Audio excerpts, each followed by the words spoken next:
রাধারানী বলল, ললিতা রে, দেব কি গোবিন্দ চরণে? আমার মতো কাঙালিনী জগতে কেবাই আছে, গোবিন্দ চরণে কি দেব? তবে দিয়েছিলাম, যা দিয়েছি তাই বলবো। শোন না, গোবিন্দ চরণে দেহ দান করেছি কি দিয়ে জানি? আহা তিল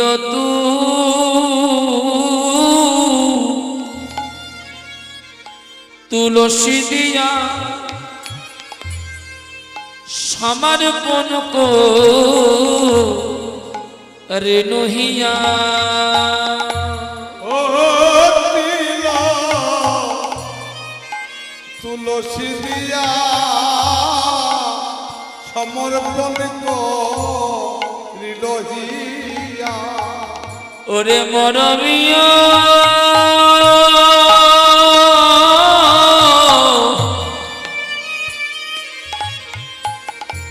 আহা দিল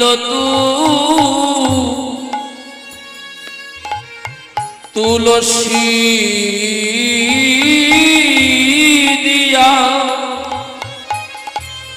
সমর্পণ করে নহিয়া। আর তিল তুলসী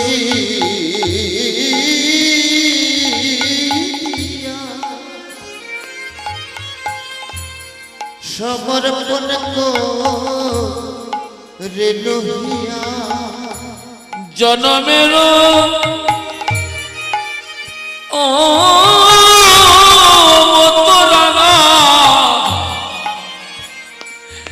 রাগা পায়ে গো,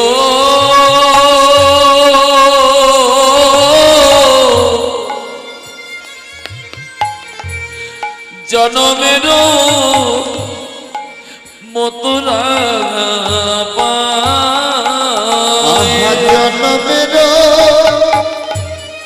মতো রাগা পায়ে গো, জনমের মতো রাগা পায়ে। কি দিয়েছিস এই রাধে, কি দিয়েছিস? মায়েরা খুব ভালো করে এই জায়গাটা, তিল তুলসী, তিল তুলসী দিয়া সমর্পণ করি নহিয়া। জনমের মতো রাঙা পায়, জনমের মতো রাগা পায়। প্রধান সখী ললিতা বলল, রাধে, বিশ্ব জগতে কেউ তো গোবিন্দ চরণে তিল দেয় না। মায়েরা, তোমরা গোবিন্দ চরণে তিল দাও নাকি? তিল তিল, কালো কালো ছোট ছোট তিল পূজা করতে লাগে না? রাধারানী সেই তিল দিয়েছিল। তোমরা কেউ তিল দাও নাকি? জগতে সবাই তুলসী পাতায় চন্দন মাখিয়ে,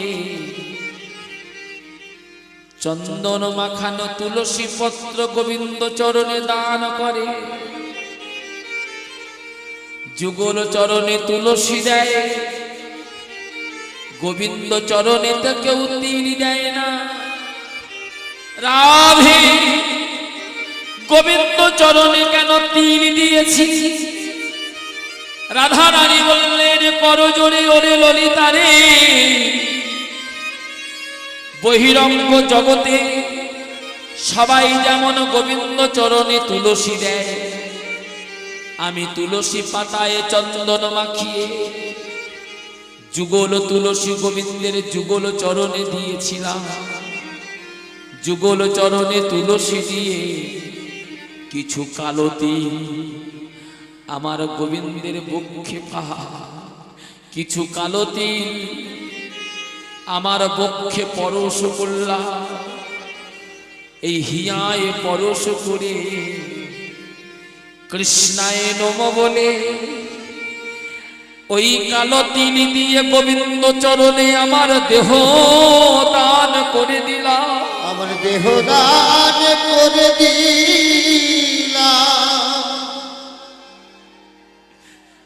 কালো তিল গোবিন্দ চরণে দিয়ে গোবিন্দে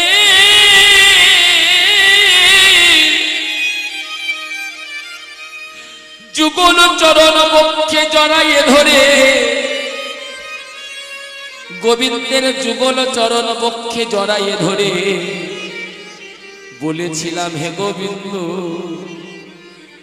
দেহ কালো তিল পরশ করে তোমার চরণে কেন দিলাম জানো? তোমার কাছে আমি কিছুই চাই না। হে গোবিন্দ, তিল তোমার চরণে কেন দিলাম জানো? যেন তিলে তিলে তোমায় দেখতে পাই গো। যেন তিলে তিলে নিতাই গৌর হরিব তোমার দেখতে পাইব।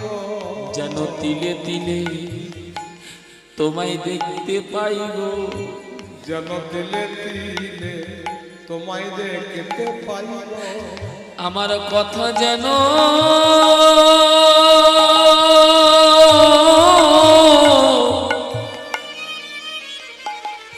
আমার কথা যেন তুমি ভুলে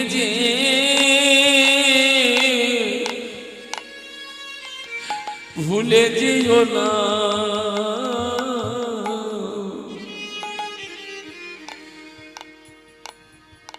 তোমায় তিলে তিলে যেন দেখতে পাই গো।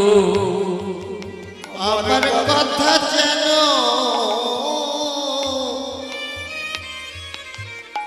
ভুলে যেও না। জয় রাধে।